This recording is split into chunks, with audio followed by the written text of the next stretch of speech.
Diascofoot, miroir du football de la diaspora congolaise.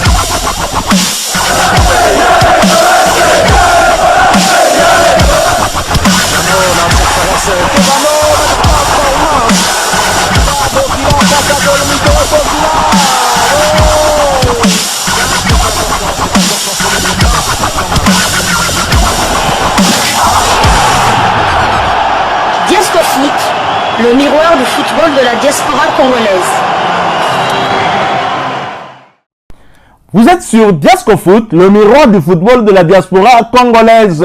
Diascofoot vous dit bonjour, tout le plaisir est pour nous de vous retrouver, mais surtout de savoir que vous êtes nombreux en train de suivre votre chaîne YouTube dédiée uniquement aux footballeurs de la diaspora congolaise. Éliminatoire de la Coupe d'Afrique des Nations Côte d'Ivoire 2023, RDC Gabon, alors que nous pensions déjà à un éventuel forfait contre les Gabonais. Ces derniers arrivent au stade des Martyrs 1 heure avant le match et bouffent les léopards de la République démocratique du Congo. Ces léopards ne peuvent plus gagner, c'est sûr, au regard de ce que nous avons eu à voir, alors que le résultat qui était attendu, c'était humilier le Gabon pour se venger de l'humiliante défaite 3-0 à Franceville lors de la 5e journée des éliminatoires de la CAN Cameroun 2021. C'est tout le contraire qui s'est produit sur le terrain. On peut se permettre de parler d'un scénario inattendu, pour ne pas dire une honte pour la RDC qui s'est fait piéger par le Gabon à Kinshasa. Les Léopards ont reçu un coup de froid au stade des Martyrs qui les a assommés pour ce premier match des éliminatoires de la CAN 2023. Match perdu sur le score de 0-1. Ce sont des Léopards sans argument convaincant, avec un contenu de jeu très pauvre face aux Gabonais visiblement fatigués, mais sûrs d'eux tout de même. Les Congolais ont tenté de prendre les choses en main dès la 11e minute. Le coup de tête de Malango est claqué par le portier adversaire qui repousse également le coup de pétard de Mutusami. C'était à la 17e minute. Tout semblait pourtant bon pour les fauves congolais, mais ce n'était qu'une menace stérile. Les panthères ont rugi et les léopards ont tremblé. Serein, combatif et présent sur tous les ballons, les Gabonais ont attendu le bon moment pour punir la lassitude de la défense congolaise. En électron libre au point de penalty, l'attaquant Warren Chavi reprend de la tête un centre qu'Assumbwa n'en pouvait pas. 1-0, nous sommes là à la 24e minute. Coup de massue sur la tête des léopards. La RDC pour revenir au score, revenir à la hauteur du Gabon, mais la résistance gabonaise malgré la fatigue est à saluer, à l'image de la résistance des Ukrainiens face à la Russie de Poutine.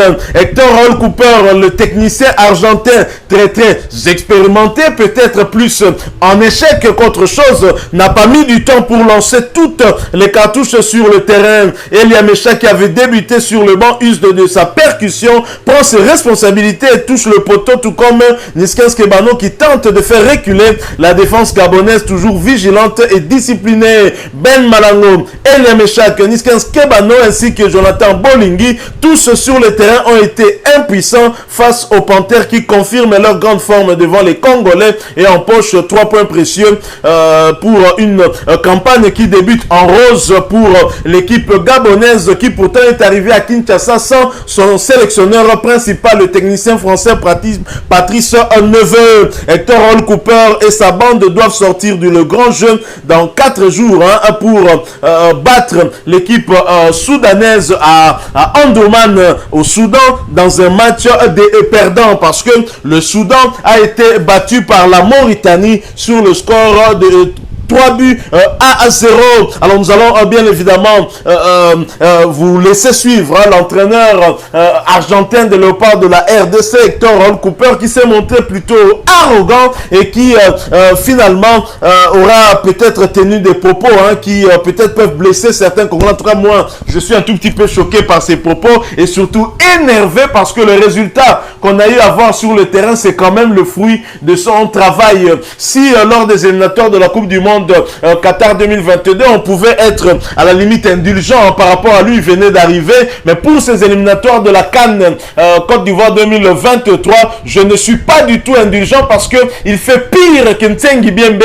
Et contre le Gabon, vous savez, lors des éliminatoires de la CAN Cameroun, le Gabon n'avait remporté aucun point à l'extérieur à part contre la République démocratique du Congo et ce match nul de 0 but partout qui déjà avait énervé le public sportif congolais. Mais là, on perd carrément à domicile contre une équipe qui est venue avec une équipe B, on va dire, parce que tous les grands joueurs de cette équipe qui nous avaient battus à Franceville et aussi certains qui ont fait cette campagne de la Coupe d'Afrique des Nations au Cameroun n'étaient pas là. Vous avez la star de Barcelone, Pierre-Emerick Aubameyang absent, Denis Ibwanga absent, Lemina Amario absent, Boum Penza absent, et Kwele Manga sur le terrain mais sur le banc puisque blessé.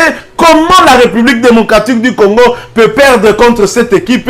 Et Hector Cooper a encore le culot, le courage de venir nous expliquer alors que c'est de sa responsabilité. C'est vraiment énervant. Je propose de l'écouter. Ensuite, nous nous retrouvons pour la poursuite de ce sujet. Comprenez un peu ce coup de gueule, s'il vous plaît, parce que c'en est trop. Une humiliation de plus, une humiliation de trop. C'en est trop pour nous. Je pense que des décisions idoines doivent être prises au sommet de l'État, doivent être prises au niveau de la fédération pour balayer tous ceux qui ont concouru à ce résultat humiliant, inacceptable pour le peuple congolais qui était déjà suffisamment blessé de cette humiliante défaite au Maroc, 4 buts à 1. Et maintenant, là encore, on nous impose encore une autre humiliation, et cette fois-ci à domicile. C'en est trop, c'est trop. Nous revenons après Hector Cooper pour conclure ce sujet. En tout cas, excusez-nous pour ce coup de gueule et comprenez notre émotion, s'il vous plaît. Diascofoot, le miroir du football de la diaspora congolaise. L'esprit n'a pas fonctionné, surtout en première mi-temps, parce qu'on a donné, comment dirais-je, gratuitement et la première mi-temps. La deuxième mi-temps, je pense que c'était un peu plus meilleur. Il y avait le changement d'attitude. On a eu des situations, mais on n'a pas pu concrétiser. Pratiquement toute la deuxième mi-temps, on a bien joué, mais on n'a pas pu avoir la chance de gagner. Ce qu'on doit récupérer, c'est l'esprit. Parce qu'on va essayer de tout faire pour gagner le prochain match. Non, je ne pense pas que je suis en danger. Mais après, s'ils veulent prendre des attitudes, moi, je n'ai pas de problème. Moi, j'ai toujours dit que je ne vais pas rester dans un endroit où les gens ne veulent pas que je reste. Parce que Mouleka il fait une saison incroyable. Et moi, j'ai pensé que c'était opportun de jouer avec des avancantes. Et je pense que c'est une manière offensive de commencer le match. Mais évidemment, la première mi-temps, j'ai vu qu'il y a des choses qui n'ont pas marché et j'ai voulu le changer. On doit changer l'attitude. Avec cette attitude-là, c'est difficile de gagner. Voilà, nous sommes de retour à la question de savoir s'il est en danger. Il estime qu'il n'est pas en danger. Il ajoute même, moi je ne peux pas rester dans un pays où on ne veut pas de moi, mais tu es nul, Hector Cooper. Tu es un loser. Je ne sais pas comment le dire en espagnol pour que tu comprennes, mais je peux te le dire en lingala. Osamutoa Ganyakate, Apola Kanae Kaka, un perdant de finale. Et maintenant tu es perdant même des matchs de qualification, des éliminatoires. C'est honteux, Hector Cooper. Je pense que si tu avais un temps soit peu, un peu de courage, tu aurais démissionné de toi-même. Et que dire de cette fédération qui continue à garder cet entraîneur qui n'a plus rien à nous proposer? On peut accepter de perdre parce que dans le football, il y a 3 résultats et nous le savons pertinemment bien. Il y a la victoire, il y a le match nul, encore la défaite, mais perdre comment? Face à une équipe qui n'a mangé que dans l'avion. Vous trouvez ça normal? Une équipe qui a fait 11 heures de vol. D'abord, l'itinéraire Barcelone-Paris, ensuite pour pour prendre un vol régulier d'Air France et atterrir à 18h à l'aéroport de Njili. Ce vol qui a pris 30 minutes de retard et le temps d'atteindre le stade des Martyrs, 2 heures dans les embouteillages. Cette équipe arrive plus ou moins 1 heure avant le match. Une équipe hyper fatiguée. On peut lire dans les visages des joueurs gabonais, même si on pouvait lire aussi leur détermination à arracher un bon résultat. Et qu'avons-nous fait? Une équipe qui jouait plutôt à remettre le ballon derrière et à lancer de longs ballons qui ne marchait pas pendant 90 minutes. On a procédé à lancer de longs ballons, ça n'a pas marché. Hector Raoul Cooper, incapable de proposer autre chose. Il commence par nous proposer un classement qui ne pouvait pas refléter l'envie d'une équipe qui vient pour se venger de cette équipe gabonaise. La République démocratique du Congo a donné l'impression au monde entier que c'est elle qui venait d'arriver 1 heure avant cette rencontre. Et c'est malheureux, c'est honteux. Je pense que c'est une énième humiliation, une humiliation de trop que nous ne pouvons tolérer et accepter. Je crois que Hector Raoul Cooper doit partir, mais c'est vrai que le problème n'est pas seulement le technicien argentin très expérimenté, mais dans l'échec. Et là, on peut comprendre que cet entraîneur est un loser, un perdant, et qui veut aussi nous embarquer dans ces échecs. Le mal est quand même profond, je dois le reconnaître. Le mal de la République démocratique du Congo et de l'OPA, ce n'est pas seulement le staff technique, parce qu'on a changé à 3 reprises de staff technique. Le mal, c'est aussi sur le plan organisationnel, au niveau du ministère des Sports, qui est l'autorité de tutelle du sport en République démocratique du Congo.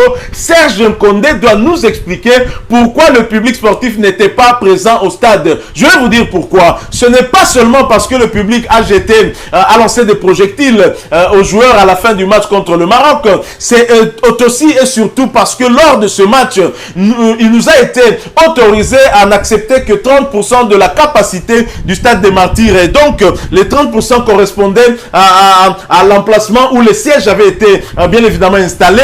Et on a vu que tous, on a vu en tout cas à travers la télévision lors de ce match contre le Maroc le 25 mars dernier, que au niveau du pourtour, il y avait eu débordement, il y avait eu quand même le public qui était monté jusqu'au pourtour. Et très clairement, la CAF a bien compris que le Congolais avait débordé. En tout cas, on avait dépassé le quota qui avait été autorisé. On a été sanctionné pour cela. Et la responsabilité de Serge Nkondé, ministre de tutelle, c'est parce que jusqu'à ce jour, 2 ans après la réfection de ce stade, les sièges ne sont toujours pas placés dans les pourtours. J'aimerais qu'il nous explique la raison. Pourquoi? Est-ce que parce que les finances ou encore le budget n'ont pas programmé la libération des fonds nécessaires pour parachever en tout cas ces travaux de réfection du stade des Martyrs? Quel est le problème? Parce qu'aujourd'hui, on prive les léopards de l'apport du 12e homme par on va dire, nos décisions irresponsables. Ce n'est pas anormal. Je crois que la presse congolaise devrait marteler aussi là-dessus, parce que un léopard qui balbutie ainsi peut avoir besoin en tout cas du soutien d'un public qui peut le pousser à arracher le résultat. Hier, franchement, contre le Gabon, j'étais sidéré. C'est une honte. Et je félicite en tout cas les Gabonais. Nous avions toutes les raisons de nous venger, non seulement par rapport à l'humiliante défaite 3-0 à Franceville, mais aussi par rapport au dossier Guelor Kanga. Guelor Kanga qui s'est permis en tout cas de se positionner, d'avoir des postures de Mario Balotelli en enlevant son maillot. C'est une honte que je ne pardonne pas, et dont la responsabilité pour moi incombe au numéro 1 à Serge Nkonde Chembo, ministre des Sports, qui ne fait pas bien son travail, je dois le dire. En tout cas, je ne suis pas là pour l'applaudir. On applaudit quand le travail est bien fait, et le résultat nous prouve que Serge Nkonde est un loser également. Il est en train d'échouer dans son ministère. L'un des warriors dont le compartiment ne marche pas en général, on doit le dire. Alors, deuxièmement, c'est cette fédération, une fédération de médiocres. C'est pas moi qui le dis, c'est Cédric Bakambu qui le dit. Ça lui a coûté sa place en équipe nationale. Il a pris ses distances avec la sélection nationale à cause de cette fédération qui ne pèse pas. Ce sont les propos de Cédric Bakambu. Il a été mis à l'écart, vilipendé par tout le monde. Cédric Bakambu, on l'a vilipendé ici, en commençant par le journaliste Kabulo Mwana Kabulo, qui ne sait même pas que le t-shirt que le léopard avait porté, c'était pour rendre hommage à Jody Luko, qui le dit tout haut comme ça devant la face du monde qui ne sait pas si le t-shirt porté c'était pourquoi. C'est honteux, une honte. Un journaliste sportif qui s'est permis d'insulter Cédric Bakambu, Dieu merci Mbokani, mais voilà qu'aujourd'hui Yannick Yalabolazi qui était absent, il n'était pas là, mais on a joué le pire de nos matchs depuis que Hector Raoul Cooper est là, et Cédric Bakambu qui n'avait pas inscrit de but lors des éliminatoires de la Coupe du Monde Qatar 2022, mais on a oublié que le meilleur passeur congolais c'était lui. Un joueur, s'il n'inscrit pas de but, il peut participer finalement à un but en donnant une passe décisive, et Cédric Bakambu on avait donné 3-2 pour Dieu merci Mbokani et une passe pour Ben Malango Nguita. Voilà, Cédric Bakambu n'était pas là, mais il avait tout dit. Qui a pris au sérieux les propos de Cédric Bakambu? Personne, on l'a vilipendé alors que tout ce qu'il avait dit était vrai, aussi bien sur le plan organisationnel en commençant par le ministère des Sports, aussi sur la fédération, toujours sur le plan organisationnel, et enfin sur les staffs techniques et les choix d'Hector Raoul Cooper qui a montré ses limites. Chassez-nous Hector Raoul Cooper. Bon bengana Hector Raoul Cooper wana ayebi et l'autre a pesi ba congolais souci, azo continuer Cooper sabiso souci, dégagez Hector Raoul Cooper. Nous ne voulons plus de vous et votre interprète qui, je ne sais pas s'il interprète dans quelle langue. J'ai du mal à croire que c'est du français. J'ai l'impression que c'est, je ne sais pas si les Maliens parlent le Wolof, là c'est les Sénégalais. Je ne sais pas si ils parlent quelle langue parce que sa traduction laisse vraiment beaucoup à désirer. Alors nous arrivons à la fin de ce sujet. Excusez-nous pour peut-être cet excès de langage. Comprenez, c'est un coup de gueule. Nous sommes tellement touchés, tellement blessés que nous n'arrivons pas à croire que le Léopard ait pu perdre face à une équipe fatiguée comme celle du Gabon. En plus, une équipe B avec des joueurs évoluant en 3e, 4e division. C'est une honte. Si vous avez aimé ce sujet, laissez-nous un maximum de j'aime. Merci de partager avec nous votre opinion en nous la laissant à travers un commentaire. Abonnez-vous sur cette chaîne Diasco Foot parce que nous sommes le miroir du football de la diaspora congolaise. Et n'oubliez pas d'activer la petite cloche de notification en cliquant tout simplement sur celle que vous verrez apparaître dès que vous serez abonné. Encore une fois, merci à vous avec espoir de vous retrouver bientôt dans un autre sujet d'actualité. En attendant, portez-vous bien et Diasco Foot vous dit au revoir.